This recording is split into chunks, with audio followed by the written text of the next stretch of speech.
Hey everyone， 欢迎来到守望好莱坞。大约半年前，91岁的媒体巨头亿万富翁梅朵第4次离婚，震惊了所有人。没想到这位大爷一把年纪了，还是这么能折腾。当时还有人开玩笑说，没准咱们很快就能见证梅朵的第5场婚礼。没想到本周就有个让人下巴掉地上的新闻横空出世，92岁的梅朵竟然又恋爱了。他被狗仔拍到和一名女伴在加勒比海小岛上的公共海滩度假，两人一起用餐晒日光浴。据说两人是受到了另一位亿万富翁朋友的邀请才到这里来的。梅朵的女伴穿着黄色露背式比基尼，戴着个非常显眼的十字架项链，两人的心情都很不错。这名女性很快就被扒出是66岁的安·莱斯利·史密斯。安是美国老牌乡村音乐明星切斯特·史密斯的遗孀，史密斯比安大26岁，早在2008年就去世了。安曾是一名警方牧师，现在是电台主持人。安的前夫成立过多家成功的电台和广播公司，而安曾在加州和俄勒冈州拥有13家电视台，所以他和搞传媒的梅朵也算半个同行。可能是因为圈子相似认识的，梅朵的前几任妻子也几乎都是从事传媒行业的人。梅朵还没发迹时，与第一任空姐妻子帕翠莎于1956年结婚，生下大女儿，两人于1967年离婚。同一年，他就和记者安娜托夫结婚，两人有3个孩子。1999年，梅朵再次离婚，与旗下电视台的实习生邓文迪结婚。2013年，梅朵和邓文迪的婚姻也破裂了，留下2个混血女儿。2016年，梅朵第4次结婚，新娘是名模杰里霍尔。本来以为杰里会陪梅朵安度晚年，没想到去年梅朵又提出了离婚。所以谁都说不好这次的新女友会不会成为第5任妻子，甚至会不会再生个孩子。毕竟多么荒谬的事在梅朵身上都能发现。当年邓文迪和梅朵的孩子利用了动经和试管技术，相信此时此刻看到梅朵又有新欢的新闻，最崩溃的就是梅朵的孩子们又要被人分家产了。梅朵140亿美元的家产的继承涉及福克斯电视台、泰晤士报、华尔街日报等顶级媒体的股权分割，还涉及数亿美元的艺术品收藏以及地产分割。由于他孩子多、前妻多，他们的家族内斗被美国媒体调侃为真实的继承之战。梅朵集团内部人员表示，家族大战已经开始，如果这时候再有黑马入场，在这场大战里最吃亏的很可能就是邓文迪的2个孩子。给梅朵写传记的记者曾经表示，对梅朵控制的集团威胁最大的就是他的家族。梅朵的父亲基斯梅朵爵士活着的时候拥有4家澳大利亚报社，梅朵是家里的老二，上面有姐姐，下面有妹妹。他的父亲死后，家族的股份平分给了孩子。梅朵在集团中并不占绝对优势，也就是梅朵的姐妹不太爱作妖，对于这个行业也没有很大的野心，最后让梅朵收购了他们的股份，完全掌握了家族企业，也掌握了分配家族财产的权利。梅朵家族为了将财产顺利传承下去，很早就建立了家族信托基金。家族信托基金这东西对于富豪来说非常方便，富豪们只需要定好谁是遗产受益人，每个人能拿到多少，拿钱有没有什么条件等规则，剩下的交给信托公司处理就可以，省去了很多麻烦。梅朵集团旗下的克鲁登金融服务公司负责管理遗产继承。克鲁登规定，信托基金决策的关键内容、变更信托受益人、出售集团股份都需要通过投票决定。本来在投票中，梅朵应该有绝对话语权，但事情在1999年发生了变化。当时梅朵出轨了邓文迪，与第2任妻子安娜离婚。安娜可是个不输邓文迪的狠角色，她的离婚协议里没有强调自己利益的最大化，但其实她拿到了当年最高的离婚补偿，而是更有远见的要求梅朵把股票权分给她生的3个孩子，以及第1任妻子留下的大女儿普鲁登斯。4个孩子一人有1票，而梅朵一人有4票，也就是说4个孩子对梅朵的决策有着制衡作用。如果他们不满意梅朵制定的遗产分配方式，那这钱就分不出去。安娜这一招治的就是第三者邓文迪，因为安娜知道她的孩子可不愿意让自己那份遗产缩水，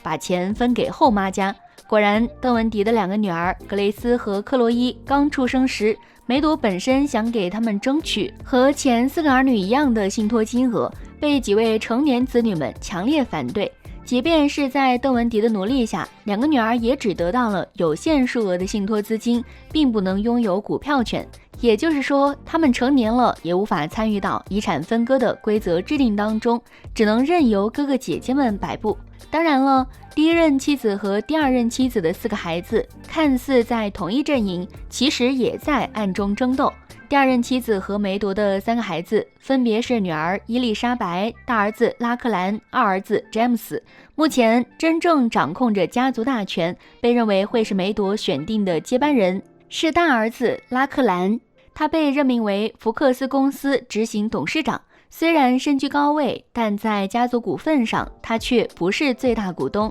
同父异母的大姐普鲁登斯、姐姐伊丽莎白、弟弟詹姆斯和他的股份都是一样的。也就是说，拉克兰名义上是接班人，话语权却有限。拉克兰至少得拉拢一个兄弟姐妹到自己这边，才能保证信托基金规则和集团未来走势能按照他的想法进行。可是家里的关系并没有那么和睦，二儿子詹姆斯和拉克兰的关系尤其差。因为詹姆斯本来是福克斯的首席执行官，原本是最有希望继承王位的人，结果父亲让哥哥坐上了执行董事长的位置，爬到了他的头上。最糟糕的是，詹姆斯和哥哥的经营理念完全相反。詹姆斯希望福克斯新闻更自由，但拉克兰据说比海铎还保守。两人这几年火药味非常重，都不愿意同框。詹姆斯是不太可能站在哥哥一边的。詹姆斯和拉克兰为了争权夺利，让姐姐们表态站队。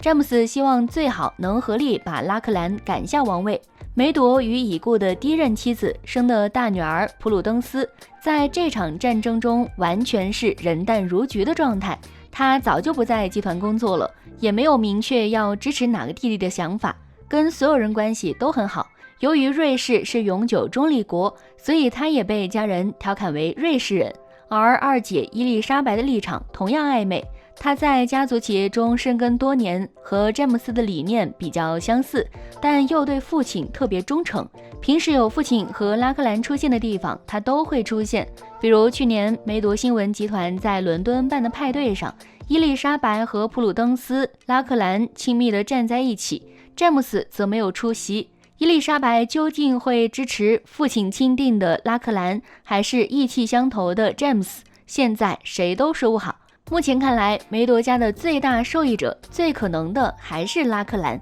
虽然他和弟弟之间有矛盾，但在分配遗产上，他们仍然会抱团排斥邓文迪的2个女儿。不过对于2个小女孩而言，她们可能并不会在意这件事儿。他们同父异母的4个哥哥姐姐再怎么看不惯他们，也必须要按照约定分给他们上亿美元的财产。因此大哥大姐们并不是邓文迪和2个女儿的威胁，倒是真该担心一下梅铎的感情状况。要是梅铎真娶了第5任妻子，真的又生了孩子，恐怕遗产的分配又要改动。如果真是这样，那2个女孩能分到的钱就会更少，大哥大姐们的内斗会更加混乱。不过即使是这样，邓文迪和女儿们的生活也不会差到哪里去。就在梅铎恋情被曝光的前几天，邓文迪也被拍到在一处海滩上度假。54岁的邓文迪保持着惊人的身材，穿着亮蓝色的比基尼，与大女儿格雷斯在海浪中嬉戏。